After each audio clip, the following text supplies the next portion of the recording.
Girl. Hi. Hi. How you doing, guys? Um, Hello, genre, je suis trop content de vous retrouver. Je suis un peu, un peu cringe. Je suis un peu... Je suis pas à l'aise. Je suis pas à l'aise. Ça fait trop longtemps qu'on s'est pas vu et je sens que vous avez, genre, de la rancœur envers moi. J'espère que vous allez bien. Aujourd'hui, on se retrouve dans un nouvel épisode du podcast de chez Rapista. Hey. J'ai l'impression que ouais, ça fait longtemps que j'ai pas dit cette phrase et je suis trop content de vous retrouver aujourd'hui dans un environnement qui est complètement nouveau. Déjà, premièrement, faisons une petite remarque. L'épisode est filmé. Donc à partir de ce moment, en fait, je veux dire, on se professionnalisme, Beyoncé, voilà quoi. Oh.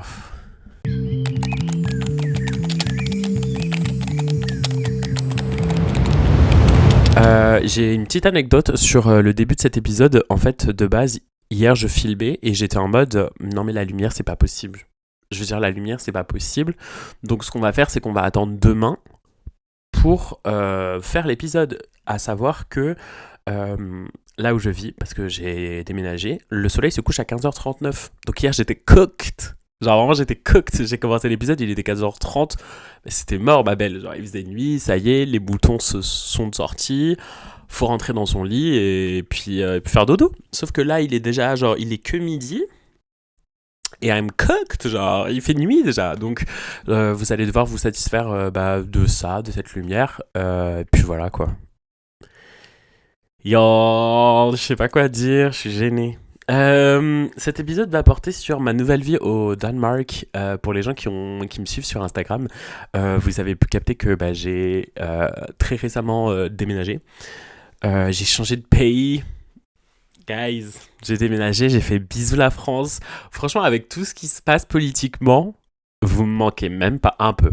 Si, vous me manquez un peu quand même. C'est assez dur de vivre là quand même. Je vais pas vous mytho. Je voulais faire le mec. Yo, bisous, ciao, never, never. Je voulais faire le mec un petit peu fort d'esprit, mais là, c'est bon, la caméra est allumée, le micro est on. Je peux me plaindre, genre. J'ai tellement de choses à vous raconter sur mon aménagement au Danemark. Quand je dis Danemark, c'est spécifiquement Copenhague.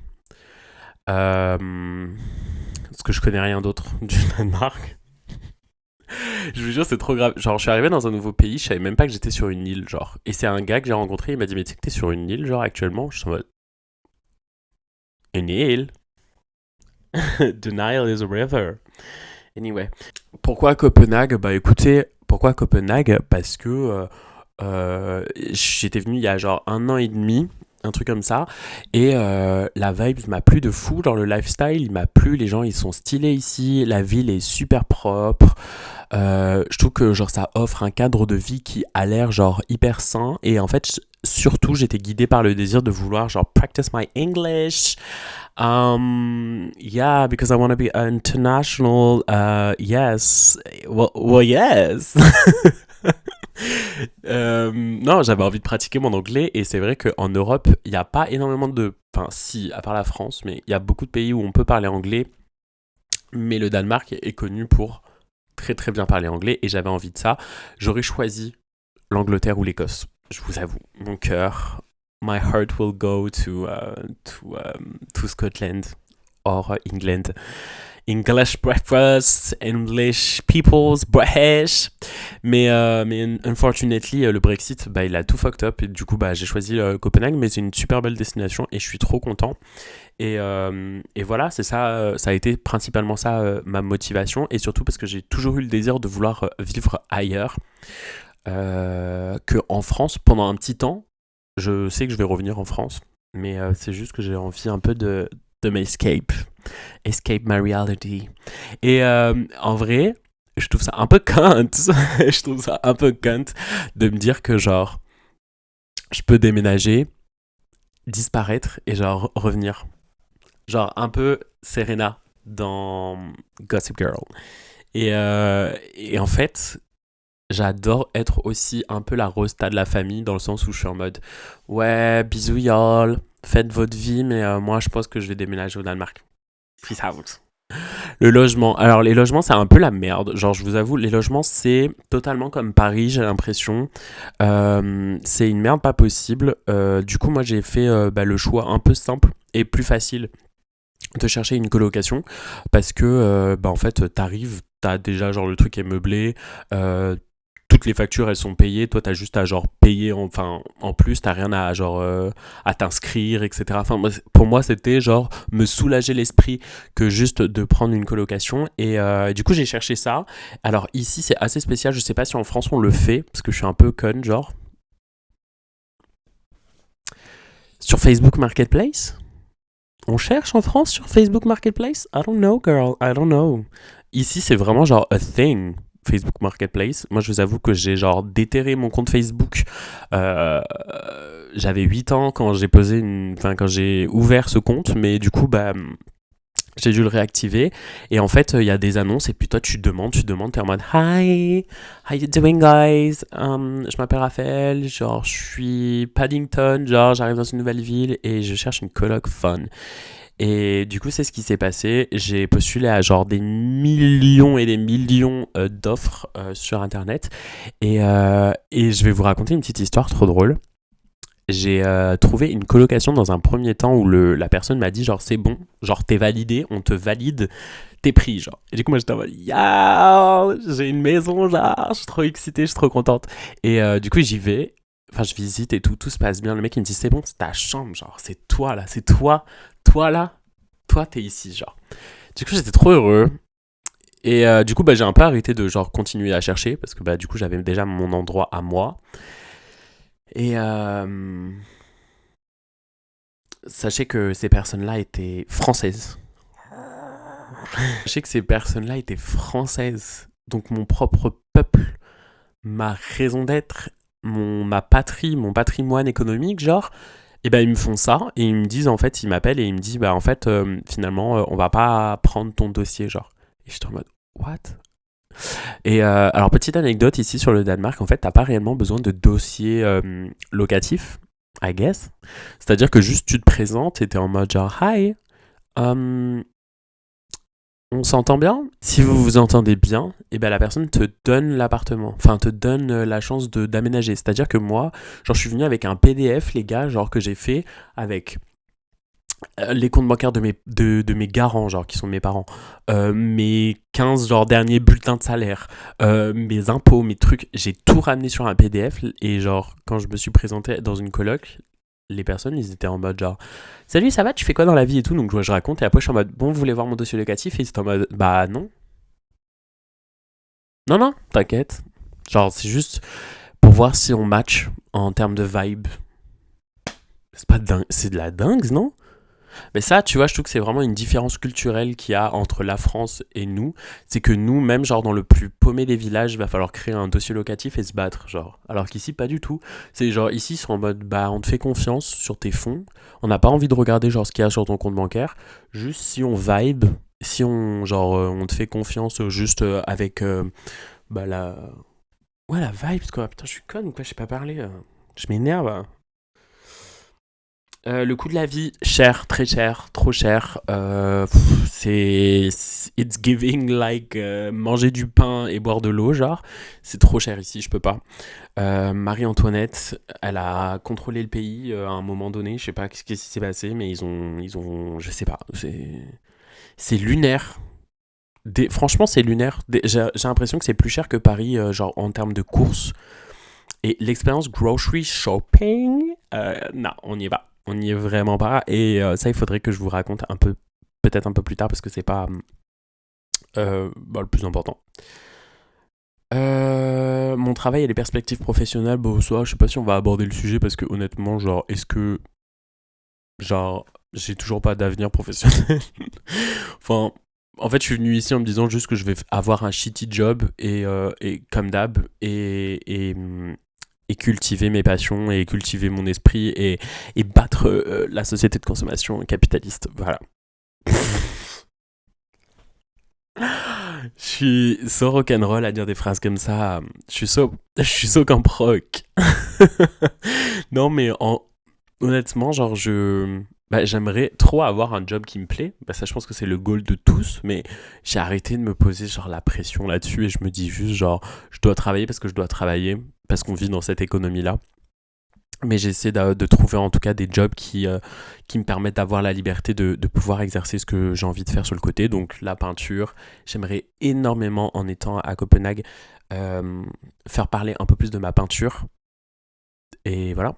Et même sur les réseaux, genre pourquoi pas. Si vous êtes intéressé, allez voir mon compte qui s'appelle Juste Raph. C'est mon compte de peinture, je poste tout là-dessus. Je vais essayer de revenir avec genre plus des petites vidéos pour vous expliquer genre comment le processus artistique. Et bah du coup voilà, en tout cas mon goal de vie, ça serait d'être exposé quelque part à Copenhague et ensuite de voir bah, qu'est-ce qui se passe autour de ça. Mais en tout cas, je sens que ça m'appelle.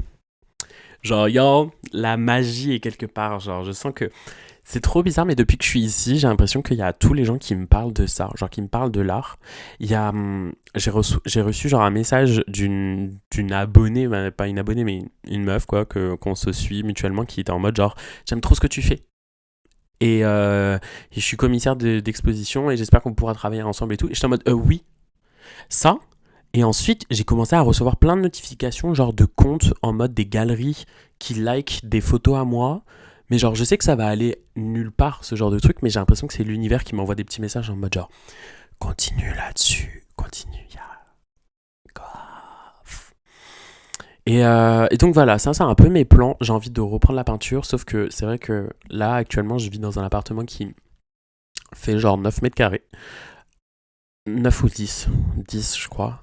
Enfin, l'appartement est géant, mais ma chambre fait 10 mètres carrés. Et je me vois pas, en fait, peindre, dans le salon, quoi. Enfin, j'ai pas envie de foutre la merde. Genre, même mettre de la peinture quelque part. Donc, il faudrait que potentiellement je trouve un atelier. Et ça coûte de l'argent. Mais je pense que je vais me débrouiller parce que l'envie créative est plus forte. Voilà. La culture danoise et l'intégration, c'est assez compliqué. Je vais pas mytho. Ben déjà, s'intégrer dans un pays, quand on arrive, genre un pays tout nouveau, on arrive en ne connaissant ben déjà rien. En tout cas, pas grand chose sur le pays lui-même, mais surtout sur bah, la culture, sur la manière d'être. Et en tout cas, je trouve que les Danois sont assez différents des Français. Donc c'est un processus qui prend du temps. Et j'avoue que en venant ici, je savais que j'allais avoir des up and down mentalement, que je savais que j'allais genre me sentir seul. Et c'est vrai que appréhender ces choses-là, ça m'a fait du bien. En tout cas, ça m'a aidé. Mais là, actuellement, je traverse ces épisodes où je me dis, en fait, genre, qu'est-ce que je fais là? J'ai pas d'amis, je vais jamais pouvoir créer un cercle, je vais jamais pouvoir rencontrer des gens, je me sens seul. Et ces sentiments-là, ils sont genre hyper valides, hyper ok. Il faut les intégrer si vous voulez genre déménager dans un autre pays. Il faut se préparer mentalement à ça. Et j'avoue que même avec de la préparation que j'ai fait en amont, ben genre c'est hyper compliqué de deal avec. Et là actuellement, genre des fois j'ai pas envie de me lever quoi. Genre je suis dans mon lit, je suis en mode genre non, I can't. Et pourtant, je fais mes prières tous les soirs, je manifeste, je remercie Beyoncé. Enfin voilà, genre, il y a tout. Il y a tout pour que ça se passe bien, mais c'est vrai que c'est compliqué. La culture danoise, elle est assez individualiste. Ça, c'est quelque chose que je trouve que j'ai remarqué. Alors après, ça peut changer au cours du temps et je vous ferai des updates. Et j'ai l'impression que ouais, cette société, elle est très individualiste, en tout cas basé sur le soi-même, sur le self-development. J'ai l'impression que les gens ici ils sont genre d'attaque pour aller à la salle de sport, pour aller faire du pilates, pour aller faire du yoga, pour aller faire de la méditation, pour aller chez le psy. Ils sont genre à fond. Mais le côté communauté manque un peu, c'est-à-dire que ouais, ils se favorisent eux en fait avant de passer du temps avec les autres. Et du coup, j'ai l'impression que ça peut être très très vite un espèce pas isolant, non pas isolant, mais isolé. Isolé What the fuck? Like, je sais pas. Mais bon, bref, vous avez compris. C'est bon, arrêtez de faire les chichis là. Arrêtez de faire les chipmunks. Genre, Bref, et donc en gros, ouais, ça, sachant aussi que je suis arrivé dans une période qui est pas forcément genre la meilleure des périodes. On est là au mois de décembre. Je suis arrivé au mois d'octobre et fin octobre et les jours se raccourcissent. Et les jours se raccourcissent beaucoup. C'est-à-dire que c'est vrai que moi j'ai toujours grandi dans le sud de la France, donc les températures un peu froides, j'ai jamais été réellement confronté. Quoique j'habite un peu vers les Alpes, donc quand même. Mais ici, c'est-à-dire que comme je vous ai dit, voilà, il fait nuit à 15 heures. J'avoue que c'est assez tendax. Je suis pas prêt à ça, cette différence en tout cas de météo. Pas la température, ça va. Genre la température, je dirais que c'est à peu près comme Paris. Mais la luminosité, pardon, excusez-moi, j'ai full roté. Hein. Allez, euh, ouais, je vais boire un petit peu. Vous avez vu, j'ai acheté un knock-off de la Stanley Cup. Je vous ai même pas parlé des boissons, mais c'est ça que j'ai oublié. Pour les fans du podcast, les fans, je hurle, les gens qui écoutent le podcast, normalement je vous parle un peu des boissons que je bois. Là c'est juste un latte amande avec sirop d'annie et glaçon, ice, toujours ice, il peut faire moins 15, ice. Et j'ai aussi mon hydroflasque avec de l'eau. Mais alors pour reparler de la météo, la luminosité, donc le soleil se couche très très tôt, donc il y a très peu de moments d'ensoleillement et il y a des nuages très très très épais, donc c'est vrai que il me manque de la vitamine D. Je suis défraîchi. J'ai l'impression d'être Bob l'éponge quand il sort de la mer et genre qu'il est tout sec. Genre, je suis dry. Genre, même là, ça se voit quoi. Ça se voit. Je suis palo. En fait, j'ai perdu tout mon bronzage quoi. Oh, putain, la caméra fait focus. Ils créent leur cercle très très vite et c'est pas du coup les gens les plus euh, ouverts à des nouvelles personnes et surtout à des personnes étrangères dans le sens où le Danemark et le Copenhague en général a genre des vagues un peu de pas d'immigration mais d'étrangers ou européens ou bref c'est très international et du coup c'est assez compliqué de créer des relations avec les gens internationaux parce que du coup après ils partent. Donc beaucoup de Danois restent entre eux et ça je peux le comprendre en vrai. Du coup, quand vous déménagez dans un pays un peu comme celui-ci, il faut plutôt partir dans l'idée de genre je vais me faire des rencontres, mais pas forcément avec les locaux. Genre je vais me faire des rencontres avec des internationaux et c'est ok et ça va être trop bien. Et moi en vrai ça me pose pas problème et je trouve ça trop cool parce que je veux juste genre parler anglais, je veux juste practice. You know. Et du coup voilà. Voilà, ça c'est vrai que c'est un peu tendax. Il y a beaucoup de différences avec la culture en France. Ok, ok, ok. Donc en vrai, je vais vous parler des différences avec Copenhague et la France. En tout cas, des choses que j'ai remarquées qui sont assez genre, ça peut être assez niche. Je sais pas des trucs globaux. C'est des trucs, je pense que tout le monde s'en fout. Mais moi, ça m'a marqué. Les snacks, girl, girl, les snacks. Si vous me suivez depuis un petit moment, vous savez que mon addiction, genre je suis addict aux snacks, je suis addict à genre manger des conneries. Et, et d'ailleurs, bon bref, d'ailleurs j'ai grave un peu essayé d'arrêter, j'ai un petit peu maigri et tout. Je suis un peu dans ma skinnière, genre, je suis une model, je suis une supermodel. Non. Mais qu'est-ce que je rack? Oui, bon bref, les snacks sont tellement différents. Euh, j'ai été choqué parce que je trouve que les prix sont exorbitants. Genre, c'est-à-dire que quand tu vas dans un magasin, et vous savez, il y a les, les étagères et genre les snacks, genre en mode M&M's, Mars, Twix, tu sais, ce genre de conneries, des Kit Kat et tout, elles sont toujours genre en bas. Genre to the bottom, genre to the bottom of the shell, quoi. Et du coup, je suis toujours été en mode ok. Et, et ça coûte une blinde. Genre, les mini Mars, genre, ça coûte genre 6 euros, genre. Mais c'est pas possible. Et du coup, j'étais un peu choqué de ça. Que tous les snacks, en fait, c'est genre minimum 4 euros, quoi. 4 5 euros. Même des trucs ridicules. Genre des bonbons et tout. Et, euh, et en fait, on m'a dit, un de mes dates un de mes dates m'a dit qu'en gros, il y avait une taxe sur le sucre au Danemark et que du coup, en gros, c'était l'État un peu qui contrôlait ça pour pas que les gens soient addicts, genre, tout simplement. Donc vous pourrez me dire, genre, oui, effectivement, c'est une bonne chose, mais j'aime pas. J'aime pas. J'aime pas, je suis très énervé. Ça va pas ou quoi? Ah, il est nerf.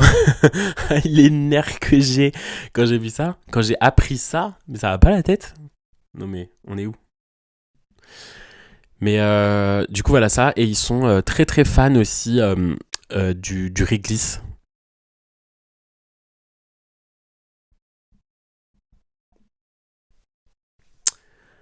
Girl. Du réglisse. Le réglisse. Hmm. Le réglisse, ouais. Fan, très fan. Trop fan. Le réglisse dans des sauces, c'est pas possible. Le réglisse sur des dates, c'est pas possible. Le réglisse dans tout.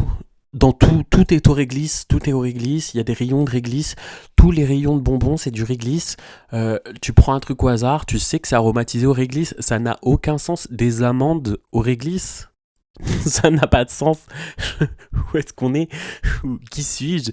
Non, ça va pas du tout. Et je trouve que ça parle beaucoup de la société elle-même. Ça en dit long, voilà, c'est ça qu'on dit. Ça en dit long d'aimer autant le réglisse. J'ai été au cinéma avec un date et il m'a payé ma place, trop chou. Et je lui dis, non mais ma star et tout, vas-y en vrai moi je paye les snacks. Et donc on va dans la snack section. Et, bref, en fait on vient à se dire, ok bon bah on prend genre juste un snack et genre on prend du popcorn. Et du coup on va dans le, tu sais c'est un peu en mode self-service, genre tu choisis toi-même. Du coup...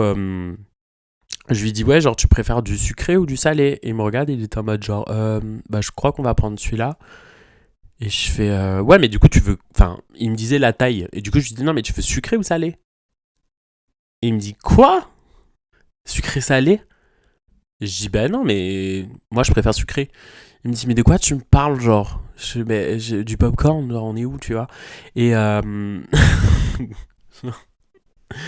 bref et il me dit en fait mais ici ça existe pas le popcorn sucré n'existe pas il n'y a que du popcorn salé.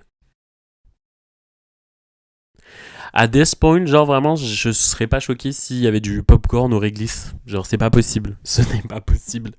Et j'étais en mode, waouh, waouh, ça en dit tellement long aussi. Manger que du popcorn salé. C'est bon le popcorn salé, j'aime bien. Mais cœur, le popcorn sucré, c'est. Bref, une dinguerie. C'est une société très organisée, très, ouais, très saine. Trop saine. Je peux pas.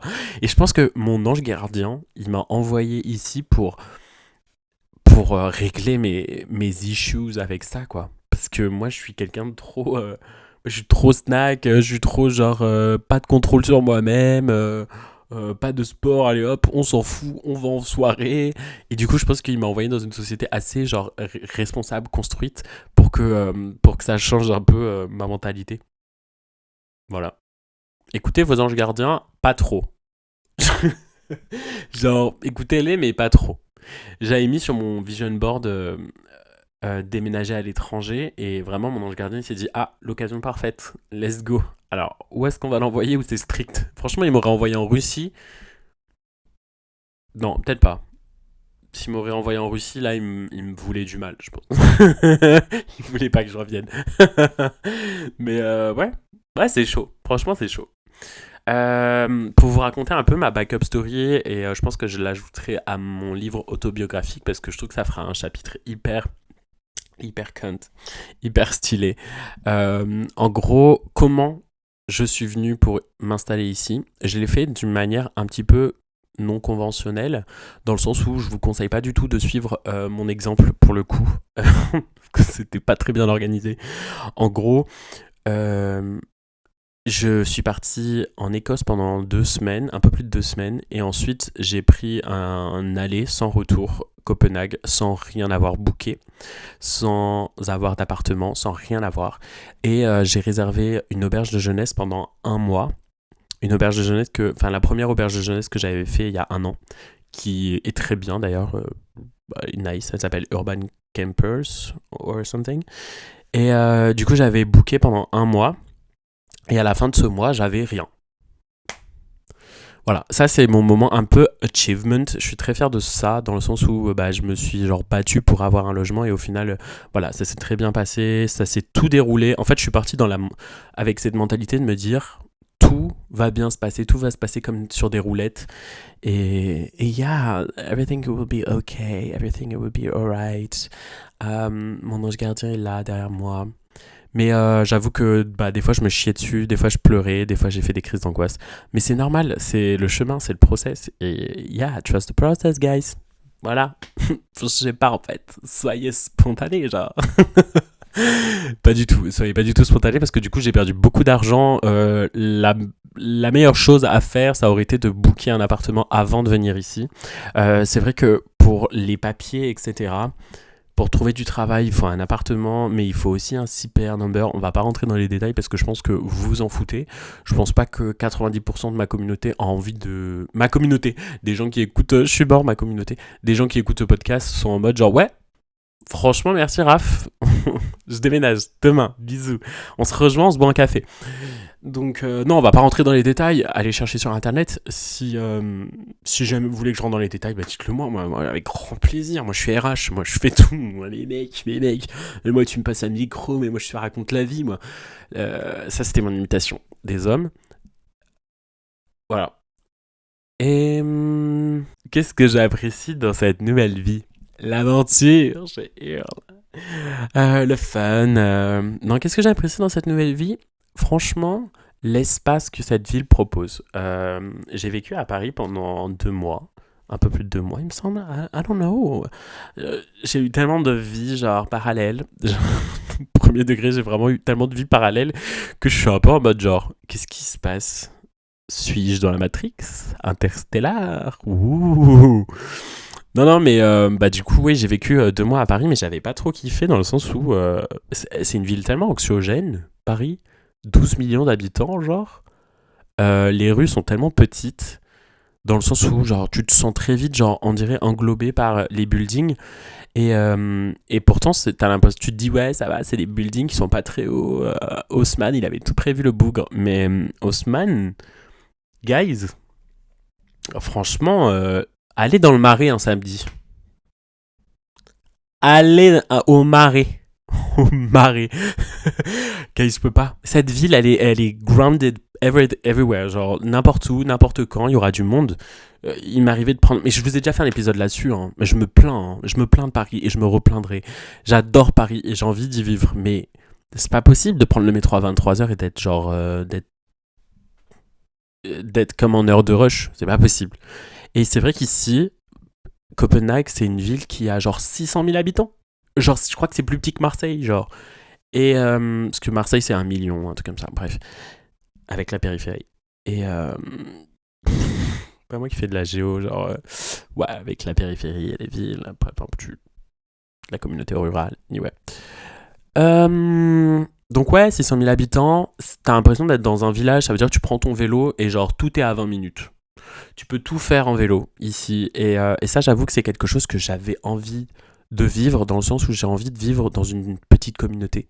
J'ai envie d'être entouré, de pas être perdu, de pas me sentir anxieux, de pas être dans le brouillard gris, de pas avoir l'impression d'être un esclave de cette société. J'avais envie d'avoir de la place pour moi et pour me développer. Et c'est pour ça que j'ai aussi choisi Copenhague pour ces raisons.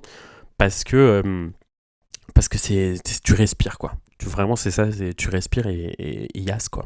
Et yes. Imaginez, genre, j'écris une thèse et je finis par ça, genre la conclusion. Puis yes, quoi. Let's go. C'est quoi ce rire? Je peux pas. Projet futur. Je pense que j'ai envie de rester... projet futur, ouais. Je sais pas. J'essaie de pas trop y réfléchir à ça, j'essaie juste de me dire go with the flow. Non, mais j'ai envie de rester 1 an, je pense. Et à la fin de ces 1 an, je me fais un petit bilan en mode t'as envie de faire quoi, Raph? T'as envie ou pas? Est-ce que tu veux être mon ami ou pas? Qui a la ref? Allô? Je l'aime trop.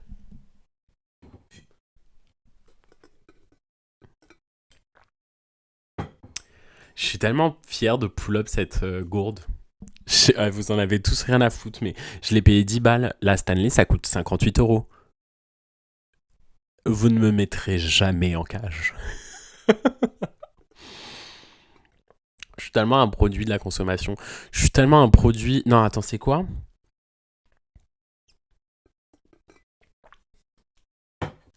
J'ai cherché du travail et j'ai trouvé chez Christian Louboutin. Il voulait m'embaucher. C'était un peu une dinguerie. J'étais en mode, waouh, trop bien! Trop bien, la semelle rouge et tout. Mais, mais j'ai pas accepté. Parce que, en fait, il voulait que je travaille pour les périodes de Noël. Et en fait, moi, je comptais travailler pour les périodes de Noël. Y a pas de souci. Sauf que, en fait, j'ai très vite réalisé à quel point je me sentais seul ici. Et du coup, je me disais, mais c'est pas possible en fait que je fête Noël loin de ma famille, quoi. Alors, je sais que bah, pour certains, chacun a un peu sa définition euh, d'aimer Noël, enfin, sa relation avec Noël peut être assez différente. La mienne est assez puissante dans le sens où c'est une fête hyper importante dans ma famille. Pas qu'on soit religieux, mais juste pour se réunir et on crée tout un truc autour de Noël. La vibe. Oh putain, j'ai mal aux jambes, guys. Franchement, le prenez pas mal si je finis comme ça. Je suis très... Mais au fait, c'est pas si mal. Hein. En vrai, là, je suis un peu posé et tout. Let's go, quoi. Donc, ouais. On dirait, on dirait pas la vie de ma mère, comment les grands-pères ils dorment. Ouais, je suis choqué. Donc, ouais. Oui, Noël, Noël, Noël. Christmas, and we're snow coming down. I want you to flow. When the people around. C'est quoi votre musique de Noël préférée?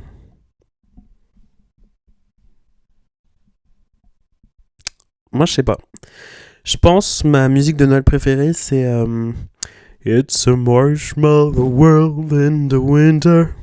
Let's the color covered around. It's Dodendale. It's Christmas Day. I wonder is it real? Let him breathe. Je suis un peu convaincu que j'ai une voix de crooner. Laissez-moi vous prouver. Attendez. Ah non. Ah non. Attendez, je me redresse un peu.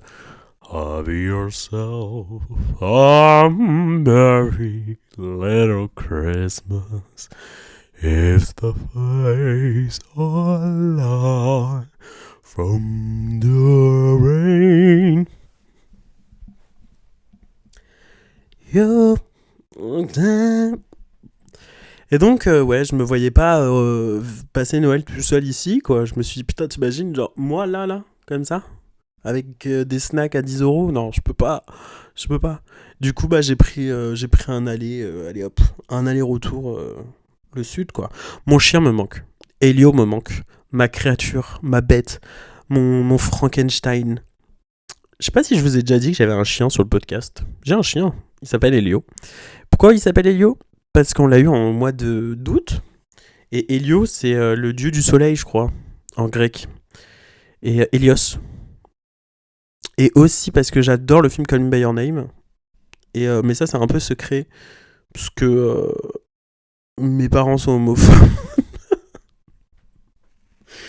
Voilà. C'est. Quoi dire de plus dans cet épisode de Copenhague? Bah, j'aurais dû vous demander sur Instagram des questions, parce que là, je suis un peu vide, là. Quoi dire? Ah, j'adore le style des Danois, by the way. Hein. J'adore comment ils s'habillent. Ça sonnait très faux, mais c'est très réel. Je, je suis venu avec pas beaucoup d'affaires. Genre vraiment 3 culottes et un t-shirt, quoi. Et je suis dans l'optique de refaire ma garde-robe, genre. J'avoue que c'est pas très financial responsable, mais écoute, on est là pour vivre une fois, quoi, let's go. Si ma caméra, elle est vide, alors qu'elle a chargé toute la nuit, je peux crever. Le style danois, les Danois. des sucres. Les Danois sont tellement beaux, genre. Mais les Danois, mais des danoiseries, quoi. Ils sont tellement. Mais des gourmandises, quoi. Je peux pas, genre. Je peux pas. Les Danois et les Danoises, by the way. Trop beaux. I can deal with that. Ils sont tellement, tellement jolis. Dites-moi si ça vous intéresse que je fasse des épisodes en anglais. J'ai envie. Je pense que le prochain coffret à blabla sera en anglais. Il y aura beaucoup de fautes, beaucoup de grammatiquement. Voilà. Gram... Beaucoup de grammaire, beaucoup de mauvaise grammaire en tout cas, oui, oui, oui, oui, oui. Mais ça sera fait, voilà, avec un grand esprit d'amour, d'ouverture, et j'espère que vous le recevriez de cette manière aussi. C'est-à-dire que moi, vraiment, le seul truc, genre ma seule motivation, genre quand je suis arrivé ici, j'étais en mode genre, guys. Non, véritablement, les. Where's the gays?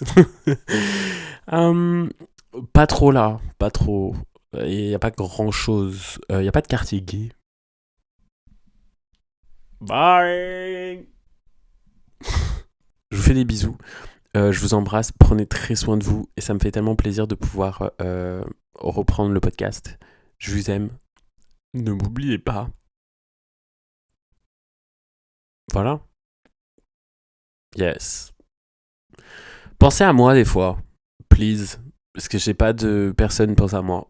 I wish you wouldn't say, maybe just say I love you. I meant say no. I know what a fool I've been, but if you're crazy now, I wanna fool me again. Dites-moi si vous avez des questions sur ma vie. Peut-être que je vais vous faire des vidéos maintenant. Je suis chaud. Je suis déter. J'ai plus que ça. Donc, bon. Mais je suis content. Hein, après, j'ai une vie top là en ce moment et tout, donc c'est cool. Bisous.